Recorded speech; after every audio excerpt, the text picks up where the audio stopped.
Coda. Everybody say hi to Coda. Hi, Coda. So for those of you who don't know, we got a new dog. His name is Coda. So everybody welcome Coda to the family. Say hi, Coda. Check out his shirt. Love. Yes. Happy Pride. Well, it's not Pride. It's always pride around this house. Okay, we're going to put you down, okay? He loves rubs, y'all. He does. So if you see me doing this, please know that he's getting a rub because he's spoiled. Right. But welcome to a new video. Y'all, we miss y'all so much, and y'all, we haven't did a sit down video in so long. So me and Babe, you know we have to give you this one. So we're gonna be talking about our 1 year marriage update. It's really been like a year and a half. Yeah, a year and a half. But some of you may or may not know, but we got married last year, 2022, on February 22nd. So that was 2/22/22. Yep. All the twos. Yeah, very special day. And me and Babe didn't do a huge wedding. We didn't do a wedding at all, matter of fact. Yeah. What we did was we got eloped with really like one person there to witness. Yeah. Someone who was near and dear to us and someone who's actually the reason why we're together. Yeah. So for our OG family, y'all probably know who that is. If you don't, you can probably find out if you go back and watch some of the early videos. Hint, hint, how we met. Yeah. But yeah, so we did that, and we have just been living life. A lot has changed. We went on so many different vacations. We, of course, moved. We done so much. So if you don't know, go back and watch the videos because, you know, we documented it. Yes.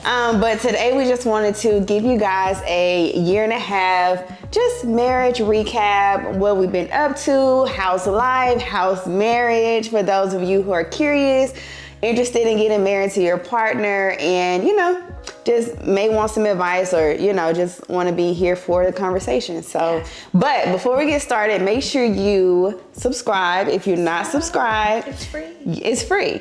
And make sure you give this video a thumbs up and leave a comment if anything that we say resonates with you. Yes. The advice I would give is just kind of focus on the foundation in your relationship before you get married. Mm-hmm. I'm sure if you are looking to get married, you're pretty much on the same path about, you know, commitment and things of that nature. But my advice would just be to, you know, build a solid foundation, make sure those key values are there and in alignment. Yeah, in alignment with each other. I think some really good advice would be to make sure you guys have open communication and are comfortable talking about any and everything. I think it's important to make sure that you have a system where you're checking in with one another consistently on a day-to-day basis, honestly, because life is a lot, especially, I don't know, some of y'all may have kids, some of you may not. But just making sure that you're checking in with your partner, making sure everything is good, making sure you guys are on the same page consistently. Because each one of y'all are going to be on your own journey in life, but you're taking two journeys and putting them together. So it's really important to make sure that you're on the same page and that you have open communication. That's just like vital to me. And then, you know, love language is just kind of staying focused on, you know, how your partner wants to be loved and how you want to be loved. And like Babe said, communicate that, and just having an open door policy to, you know, be able to talk to each other about anything. Yeah, and keeping love as the focus. Love and appreciating one another. I think if you're appreciating one another and loving one another, you can get through pretty much anything. So, right. Yeah. Oh, and I do want to add, if y'all have any advice, if you're married, and you want to answer the questions, leave them below in the comments. I'm pretty sure some, you know, listeners will want to hear from you as well. So, maintaining a healthy balance, it can be, let me tell you something, especially as lesbians, like it could be so easy to become codependent. Like so easy, because it's like, especially if you're married to your best friend, like you're like, why do I need to hang out with anybody else? Right. And then you just find yourself doing everything together, and then eventually it can become it can become toxic. Yeah. It can easily become toxic. Especially if you're doing something that the other person don't want to do, but you're like, hold on, you always want to do stuff I want to do. What you mean? Yeah. What you mean? Explain, elaborate. What do you mean you don't want to come? Right. What is the problem? What you got to do today? Besides hang out with me, what you got to do? It can easily, and we've experienced that. Yeah. We've definitely experienced that, but it's really important just to go do stuff by yourself. You don't even have to have you could just go have a dinner by yourself. It's really important to, have that time alone and love on you. Yeah, definitely love yourself. Fill up your cup, because that's how you're able to give in your relationship. That kind of goes with any relationship when you kind of think about it, but when it comes to like the love of your life, you kind of throw that out the window. I've heard so many times you can't pour from an empty cup. And when you're in a relationship and when you love that person, you want to give. But if you're not taking time to pour into you and find out, dang, do I even like the same ice cream? Or, I haven't even spent time with myself in like a long ass time. I think me and you was talking like, I don't think I've been on a solo vacation in ever since we've been together. Yeah. Or either just, spent the whole day, whatever, away from each other, which is fine. But even if you're not taking a vacation, even if it's not something drastic as something like that, you still want to take like some time out the day or some hours throughout the week to kind of refill your cup and pour into you and make sure you're good mentally, physically, and emotionally as well. So maintaining a healthy balance with togetherness. So Babe's love language is physical touch, and mine is primarily like words of affirmation and acts of service, and hers is physical touch and quality time. So your hand is cold. Sorry, it is cold because your back was warm. Physical touch. I think maintaining a healthy balance with togetherness is actually taking time to listen to your partner if they would like to spend time with you and you're not really in the mood, or you want to kind of like be alone. You can kind of, verbalize that like, hey, I just need maybe like 30 minutes to myself. Do you mind? And then we can kind of, talk about whatever you want to talk about in a second. I think that's keeping a healthy balance with togetherness. So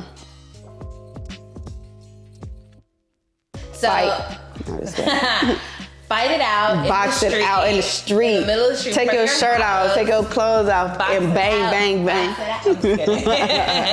We do not condone DV whatsoever. Absolutely that was 100% We were kidding. I think for starters, it's really important to self-evaluate and really know and learn yourself. But I also think that, because I heard this actually on TikTok recently, and it was talking about how, and this is kind of like a test to what we were talking about with parenthood, but it was talking about how you do the most healing when you're in a relationship. Because, what did they say? They were like, you can't do it alone because you weren't triggered alone. You don't get triggered alone. But like, things don't trigger you alone. They only trigger you when you're around people. And so that's when you learn about yourself, and that's when you can grow. So I think that learning and identifying how you communicate as a person and which ways you can grow in communicating as a person is like the first step to communicating in a healthy way. And there'll be situations in your relationship where you'll learn, oh, I'm not good at communicating in these specific situations, and just like learning and growing from that.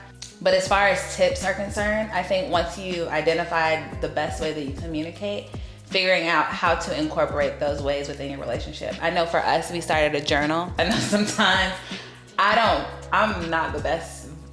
See, I'm showing you right now. I'm not the best at communicating verbally. I'm an emotional person, so sometimes writing it down would be best. And so we did start a journal for like those situations where we just need to, write about it. You could have a face-to-face conversation, but you just got to find out what works best for the two of you. I had my whole point, I swear. Oh, I got it. Okay. I would just add this. I'm talking my seductive tone. Oh. I would just add this. Be comfortable with being uncomfortable in your relationships, having those talks, being able to address things in the moment. One partner may want to wait, other person may want to address it right then, finding a healthy balance, trying to come together and just kind of, I guess you really doing what works for y'all, but make sure you do it though. Like, don't let things linger for more than a day. Yeah. If something happened yesterday, make sure y'all find some time during the day. Even like Babe said, if you want to write it in the journal, and then when the partner is ready in that day to read it, and then respond, or take the other person out to lunch, or just find a way to kind of bring it up if something bothers you, because the more you let it stagger and stack, you're just gonna be bitter, and something small might trigger you, and then all the big stuff comes out. So it's good to kind of clean out and detox and purify within your relationship with the negative stuff, because everything is not gonna be roses. Y'all look at our relationship and we're like, y'all so cute, y'all so happy. Y'all, we be doing the work, and the work be doing us sometimes.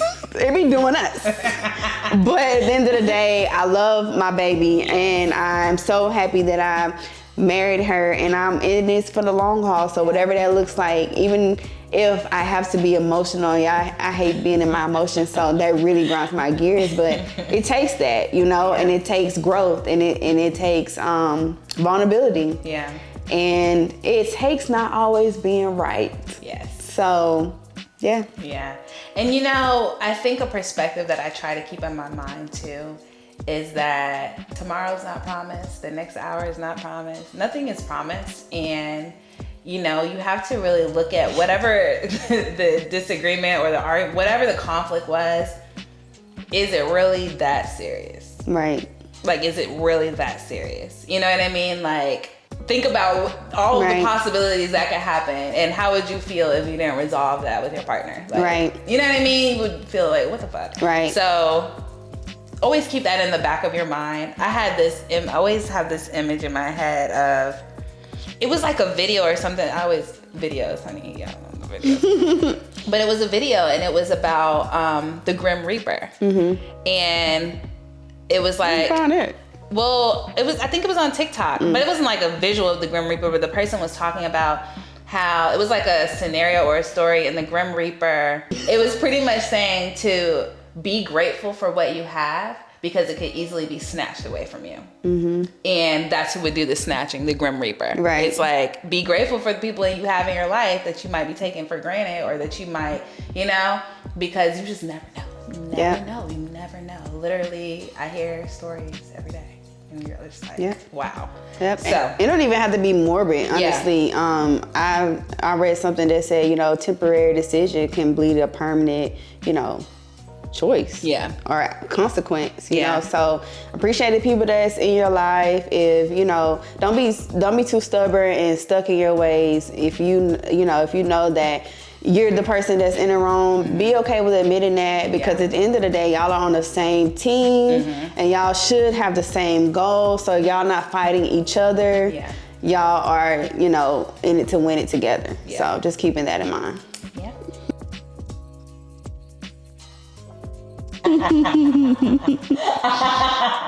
I'm slacking in this department. Oh, we are at this point in our relationship where I don't know why it's become a challenge, but it's completely normal. I know it's normal because I've heard so many married people talk about this. So I don't know yet. We're figuring that out. I think it has a lot to do with self. I think it has a lot to do with the way you look at yourself, just where you are on a personal level. Because if I think about me from my perspective, things romantically and stuff have shifted, but it's because of where I'm personally at, and I'm not 100% where I want to be at.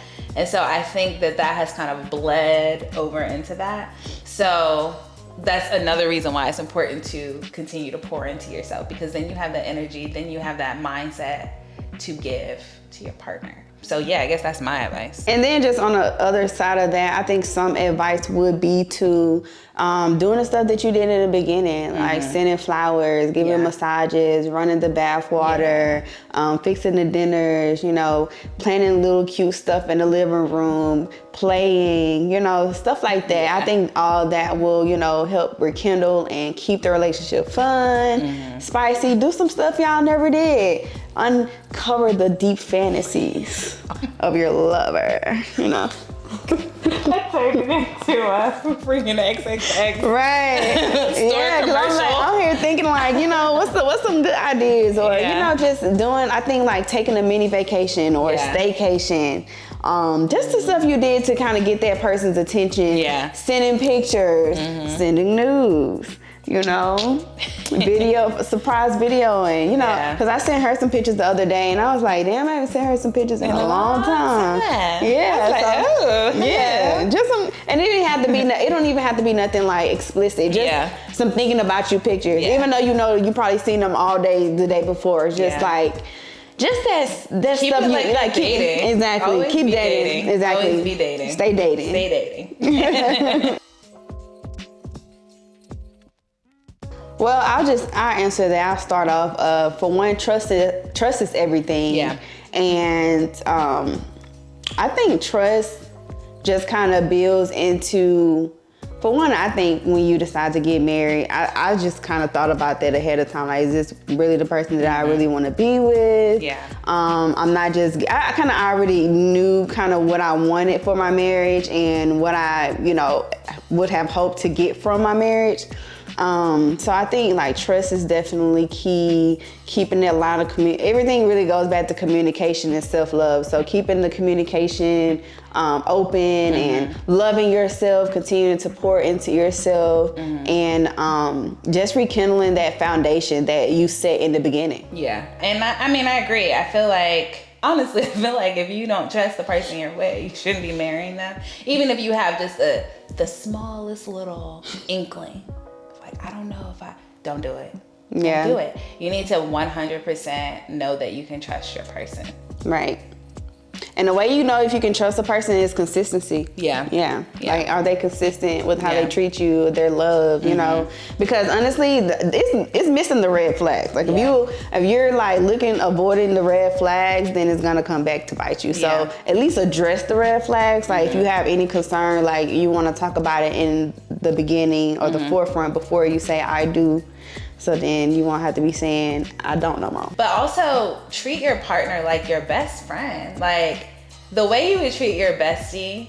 Some people don't be treating it. Hopefully you would treat your bestie, right? But the way you would treat someone that you love. You love and care about. You care about their feelings, so you need to obviously be respectful. Right. And respect, again, goes back to treat people how if you don't want it done to you, don't do it to you, right? Respect yourself. Yeah. Oh, and then on the opposite side, you teach people how to treat you. So if your partner isn't treating you how you want to be treated, first of all, you know, evaluate it, and I will leave. But also be open and communicate that. Don't let, you know, anybody treat you like you don't deserve. Yeah. You know. Awesome. Well, that is the end of our 1.5 year marriage recap. We hope that you gained a lot of information and insight from this video. We definitely enjoyed doing it. I enjoyed the conversation. I think just talking with y'all and being able to communicate and just have this dialogue really opened my eyes a lot too. Within our marriage, and just being able to, you know, love my baby for the resty. And if y'all want to share anything, make sure you leave a comment in the comment section. If you like this video, again, give us a thumbs up. Subscribe if this is your first time seeing us. My name is Star. And I'm Kelsey. And we are House of K, and we appreciate you guys for tuning in. If you stayed this long, we appreciate you so much. If you watch them ads, we really appreciate you so much. No, but we love everybody, and make sure you go follow all of our handles. There will be somewhere somewhere along the line. Probably down here. And stay tuned because we do have a big announcement going on our Instagram in a couple of days if you caught this video early. So come on over. Come to the Instagram, come to the TikTok, and everywhere that we are. And we love you so much. Thank you so much for being here. Peace.